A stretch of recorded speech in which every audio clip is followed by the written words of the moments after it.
Le 7 février 2018, l'aviation américaine bombarde des combattants pro-Assad, parmi eux des mercenaires russes. Employés par la société militaire privée Wagner, ils opèrent en Syrie depuis 3 ans. Ils ne sont pas sur place pour combattre le terrorisme international ou pour la stabilité politique, mais tout simplement pour l'argent et le pétrole.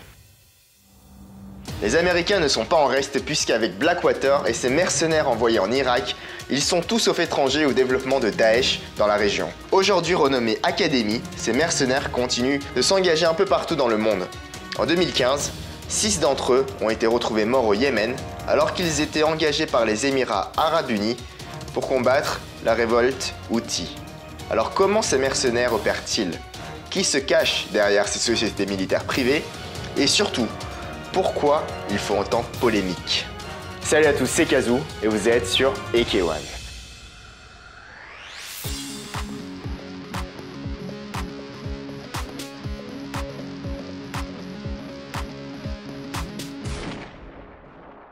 En 2013, un ancien mercenaire de guerre, Dimitri Utkin, fonde la société militaire privée Wagner.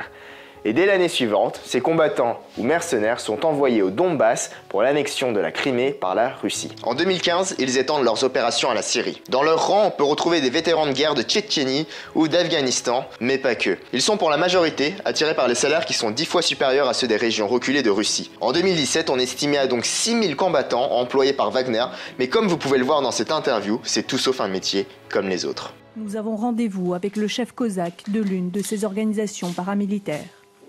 En exclusivité et sous couvert d'anonymat, il accepte de nous parler du plus grand secret militaire de la Russie, Wagner, la société militaire privée qui envoie des mercenaires en Syrie. Les gens signent des contrats selon lesquels ils ne doivent rien divulguer à personne. S'il y a des fuites, ils ne reçoivent pas leur salaire. C'est pourquoi tout le monde garde le silence. Parce qu'il s'agit avant tout d'intérêts commerciaux.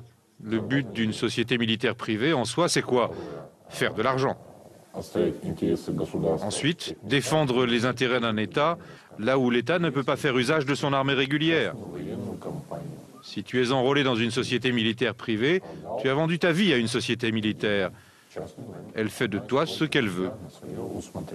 Comme ce recruteur l'a dit, Wagner est une entreprise et ses clients en Syrie sont des compagnies pétrolières liées au Kremlin comme Lukoil ou Gazprom pour les plus connus. Dans cette photo prise fin 2016, on peut voir le fondateur de Wagner, Dimitri Utkin, aux côtés de Poutine au Kremlin. Un an après, il devient directeur général de Concorde Management et Consulting, détenu par un homme d'affaires lui aussi proche de Poutine, Evgeny Prigojine. D'abord spécialisée dans la restauration, l'entreprise s'est récemment diversifiée dans un secteur pas étranger à Utkin puisqu'elle a signé en 2016 un contrat avec Bachar al-Assad, lui assurant 25% des revenus des champs de gaz et de pétrole repris par ses soins à Daesh. Vous voyez maintenant le rapport avec Wagner et surtout les raisons du soutien de Poutine envers Bachar al-Assad.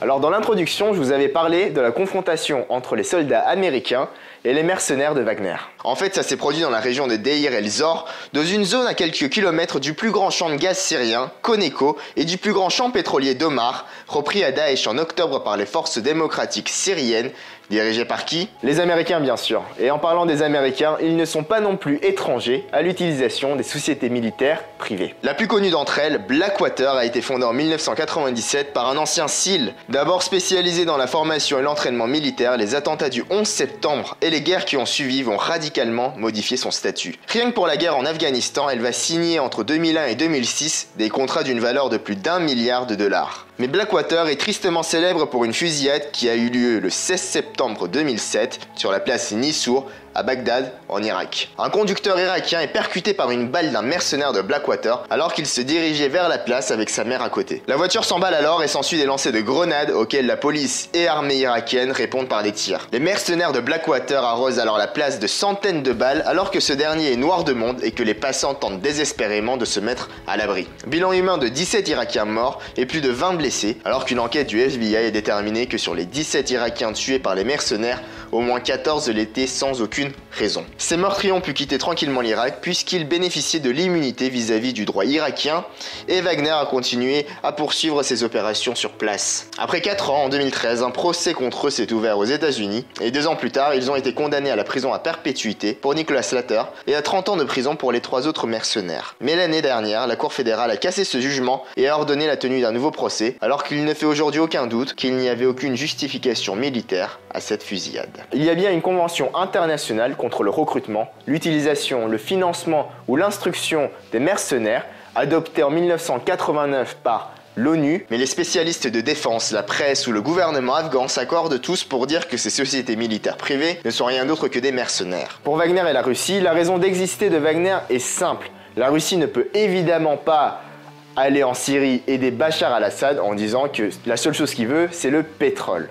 Alors il laisse le soin à Wagner d'aller reconquérir et protéger les champs de gaz et de pétrole pour leurs intérêts économiques, mais aussi géopolitique. Et t'imagines si jamais les Américains avaient attaqué des soldats russes et non pas des mercenaires de Wagner, ça aurait certainement provoqué une troisième guerre mondiale. Alors oui, ce n'est pas un mauvais film, les mercenaires existent et tous les jours, des injustices liées à eux ont lieu un peu partout dans le monde. Et malheureusement, je crois qu'on n'en a pas fini d'en entendre parler. Voilà, j'espère que cette vidéo vous aura plu, que vous avez appris des choses. On se retrouve nous très vite pour une prochaine vidéo. Cette fois-ci, ça sera sur un sujet un peu plus exotique, sur les robots sexuels. D'ici là, n'oubliez pas de partager la vidéo, de vous abonner, de liker et tout, voilà quoi. Et surtout, n'oubliez pas que l'arme la plus dangereuse au monde est le savoir.